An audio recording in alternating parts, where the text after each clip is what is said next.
इसके लिए अपना ही बच्चा समझ के माफ कर दीजिएगा।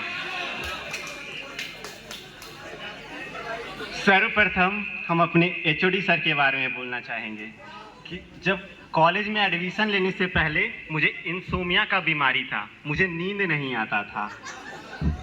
फिर मैंने अपने एचओडी सर का लेक्चर अटेंड कर लिया, अब मुझे हर 5 मिनट पे नींद आता है। कभी कभी तो लगता है कि हमारे एचओडी सर नहीं, ये तो कोई साइंटिस्ट है जैसे, या फिर उसी का रूप है, जैसे कि आइंस्टीन हो या न्यूटन, क्योंकि इनको कोई भी टॉपिक हो या वर्ड, इनका लेक्चर खत्म ही नहीं होता है। हम लोग का पीरियड खत्म हो जाए पर लेक्चर रुकना नहीं चाहिए। अब हमारी डिपार्टमेंट की ब्यूटी क्वीन आप लोग तो जानते ही होंगे, अपर्णा मैम। इनकी खूबसूरती के चर्चे तो पूरे कॉलेज में हैं। इनके क्लास में जाकर पता चला कि बच्चे तो टॉपिक से ज़्यादा मैम पे ध्यान देते हैं। अब बारी हमारे फेव सर प्रशांत सर। ये हमारे सुपरवाइजर थे। इनके बारे में हम क्या बोलें, जितना भी बोलेंगे कम ही है। कभी कभी तो हमें ये लगता है कि सर इतने साधु कैसे हो सकते हैं। ये सर नहीं, कोई महात्मा है। इनका विचार हमेशा प्रेरणा देने वाला होता है। अब सबसे पसंदीदा सर रंजन सर, इन्हें कौन नहीं जानता।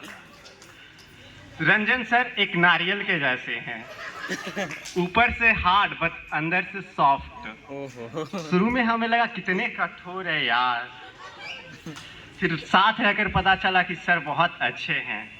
इनका जो टॉपिक है, हम लोग को पढ़ाते हैं जेंडर इक्वालिटी, बट सबसे ज़्यादा डिस्क्रिमिनेशन रंजन सर ही हम लोग के साथ करते हैं। इनका सपोर्ट गर्ल्स लोग को ज़्यादा रहता है।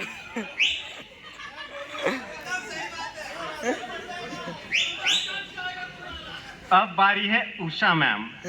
उषा मैम टीचर नहीं बल्कि माँ जैसी मेंटर्स रही हैं।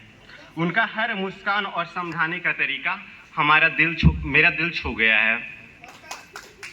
अब लास्ट में मैं संगीता मैम के बारे में बोलना चाहूँगा। संगीता मैम के हर टॉपिक में सिटेट बिटेट टिटेट होता है।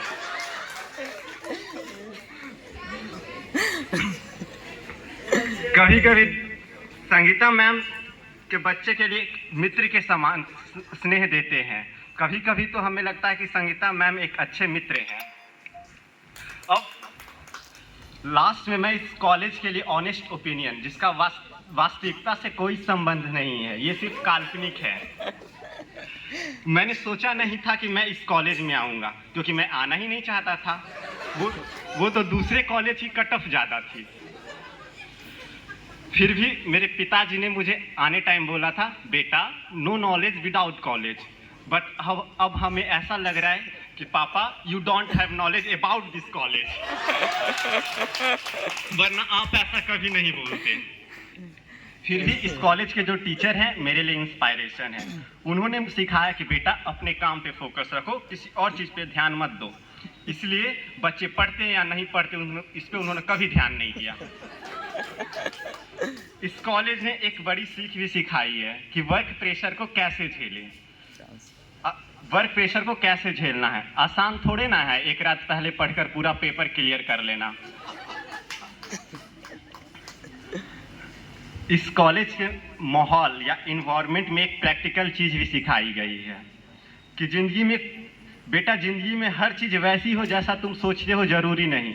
मैंने भी सोचा था खूब गर्लफ्रेंड बनाऊंगा, पर एक भी नहीं बनी, कोई ढंग की है ही नहीं। पढ़ाई भी हुई है यहाँ पे, जैसे कि न्यूटन्स का जो थर्ड लॉ है, action is equal to reaction, कैसे काम करता है वो मुझे यहाँ आकर पता चला। कॉलेज वाले को लगता है कि हम बच्चे खराब हैं और बच्चे को लगता है कि कॉलेज वाले खराब हैं। शायद यह म्यूचुअल अंडरस्टैंडिंग इसे हम बोल सकते हैं। इस कॉलेज के इन्वायरमेंट में यह खास बात है कि यह बच्चों की छुपी ही प्रतिभा को निखारता है। वरना मैंने कभी नहीं सोचा था कि 10th 12th में इतना पढ़ने वाला लड़का मेरा फर्स्ट सेमेस्टर के में ही बैक लग जाएगा। तो थैंक्स फॉर दिस, मेरे इस हुनर को बाहर निकालने के लिए। वैसे थैंक्स के साथ सॉरी भी हूँ, क्योंकि मैंने अपने मम्मी पापा को कभी नहीं बताया कि मेरे बैक लग चुके हैं, बट उसे मैं नेक्स्ट ईयर में क्लियर भी कर लूँगा। और यहाँ से इतनी सारी यादें जुड़ गई हैं कि मुझे दुख हो रहा है कि अब यहाँ से जाना चाहिए। दुख हो रहा है कि मुझे यहाँ से जाना पड़ रहा है। मुझे तो फर्स्ट सेमेस्टर में ही चला जाना चाहिए था। Thank you.